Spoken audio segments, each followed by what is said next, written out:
Hey guys, welcome to my channel. This video is going to be about my favourite class setup for the Titan for both PvE and PvP. So to start off with, we're going to start with PvE. So I like to use the Defender subclass for the Titan for PvE. And the first thing we're going to use is the grenade, and this is going to be the suppressor grenade. The reason for this is because the grenade basically stops the enemy from being able to use their abilities. So for example, think about how when you shoot a hobgoblin, it goes into that kind of like little trance where it becomes immune and you can't shoot it for a few seconds. This stops that from happening. And it's also just quite a strong grenade. You have to be quite accurate with it though, because it bounces. So as you can see there, it bounced off the floor and I missed the shank, because it doesn't have that much of an area of effect. It's more of an impact grenade. Okay, so moving on, we have jump. I'm using increased control. The reason for this is because it allows you to Titan skate, which I'll demonstrate.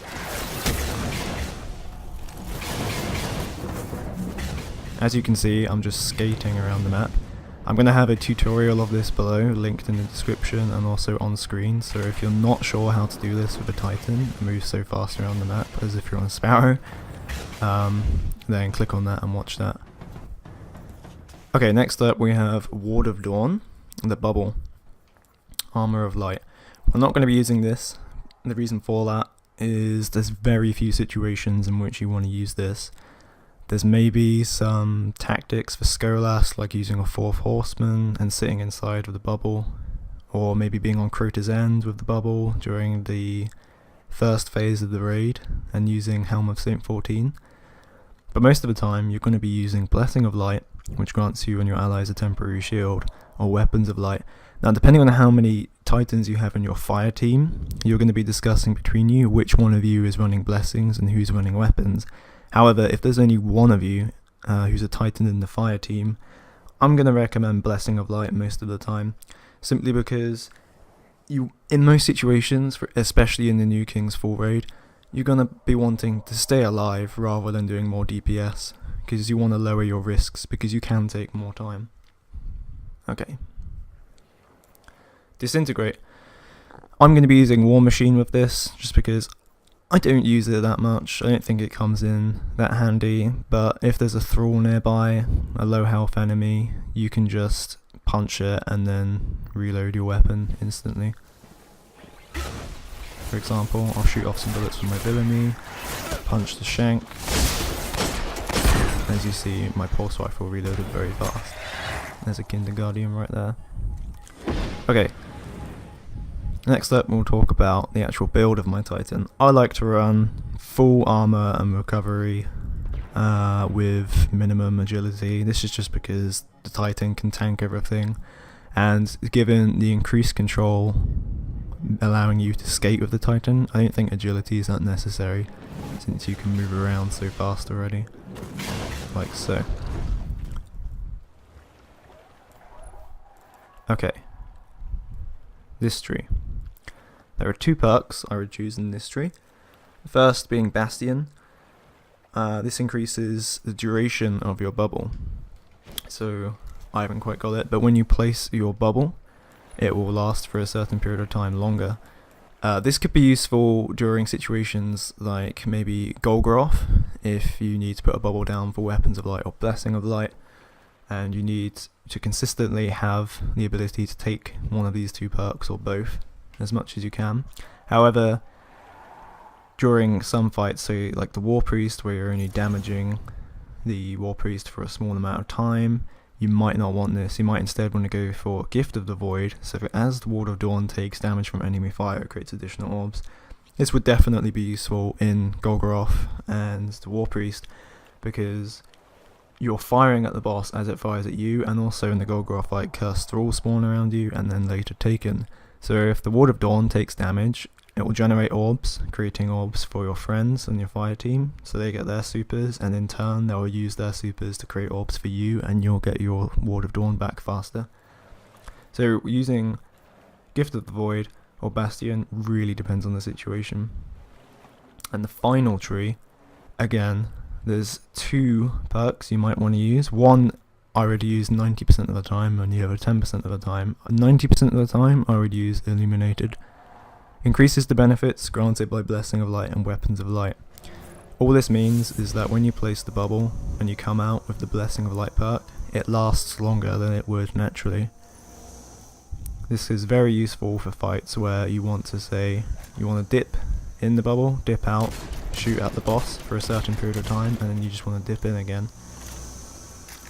The other perk on that final tree is Untouchable. It adds more armor, which is actually very useful, especially if you're using the subclass for PvP, and also just reduces the cooldown time of Ward of Dawn. I value this perk more in the Oryx fight if you're damaging ogres. The reason for this is you have to use your bubble up to 5 times during the fight, maybe even 6, depending on how many phases you do on Oryx. And considering you're always going to be right next to the bubble and you can dip in and out, you might as well just reduce the cooldown time of your Ward of Dawn instead of having Illuminated, since you'll be right next to the bubble. But that about wraps it up for the PvE side, so now we'll move on to the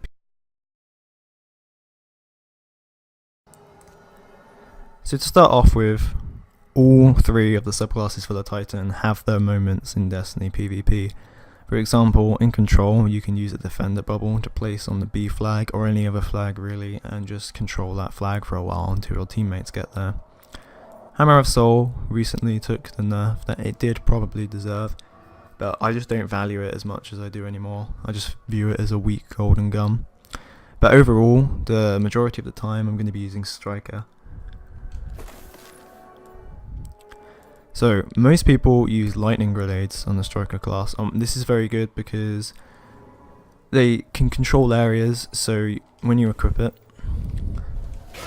say there's a flag inside this building in the middle and you want to lock it down, you can throw the lightning grenade at the wall, and the area of effect of the lightning grenade will cover most of the center of the room.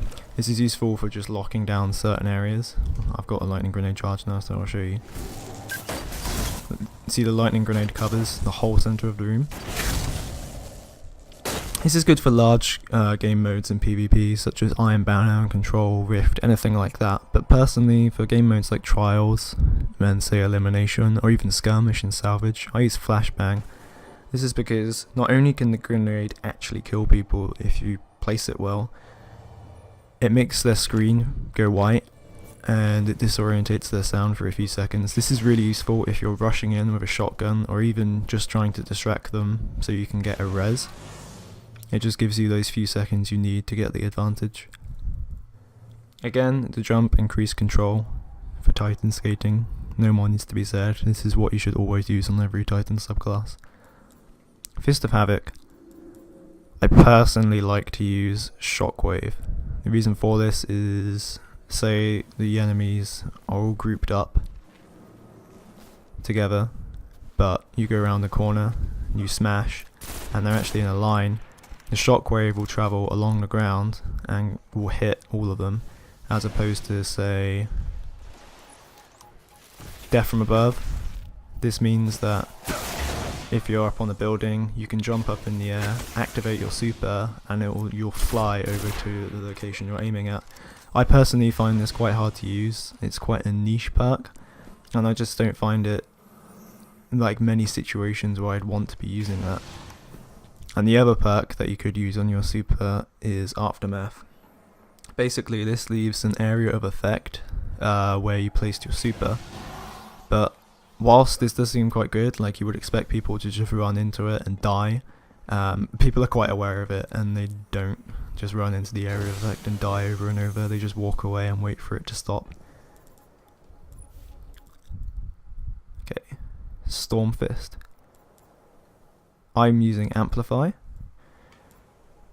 The reason for this is I don't melee that much on a Titan, specifically because I don't use shotguns that much. I'm more of a sniper myself, so I like this because if I do happen to melee someone and get the kill, it will reduce my Fist of Havoc, considering in a game mode like Trials, for example, your super really can turn the round around.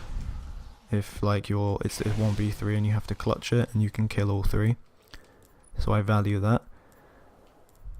Again, the overall build is going to be max armor and recovery with low agility, because you don't need high agility because you're using the Titan Skating perk, increased control.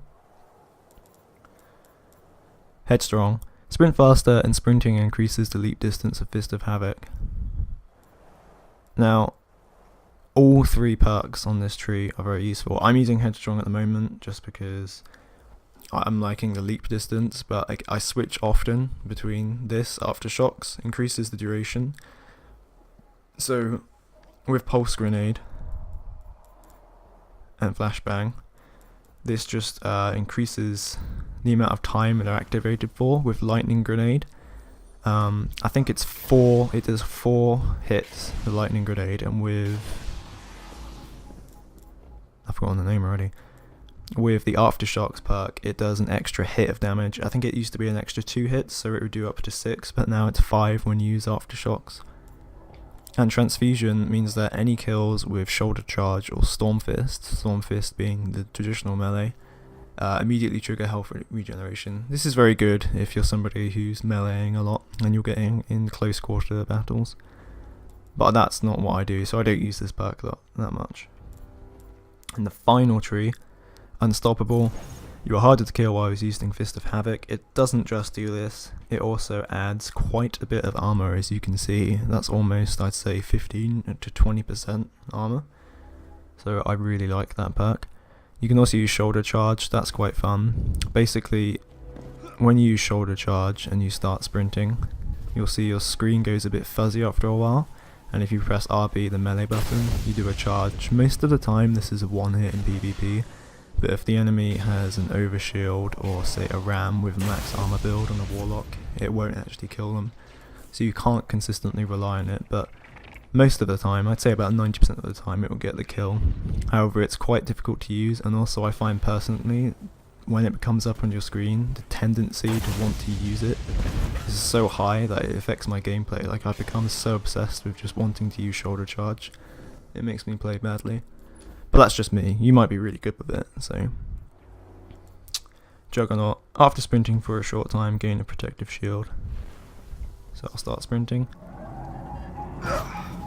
And as you can see on the screen, you can see the little purple flares at the top of the screen and the side of the screen. This just means that you get more health as you're sprinting. This can be useful as well as Unstoppable if you're running into a huge group of enemies in PvP and you need to use your Fist of Havoc, but I don't really see the relevance of it. I'd rather just have the extra armor and also the extra armor whilst using Fist of Havoc. But that about wraps it up for the PvP build for the Titan. If you liked the video, comment below, and also comment any video ideas you have or any guides you'd like to see. But thanks for watching.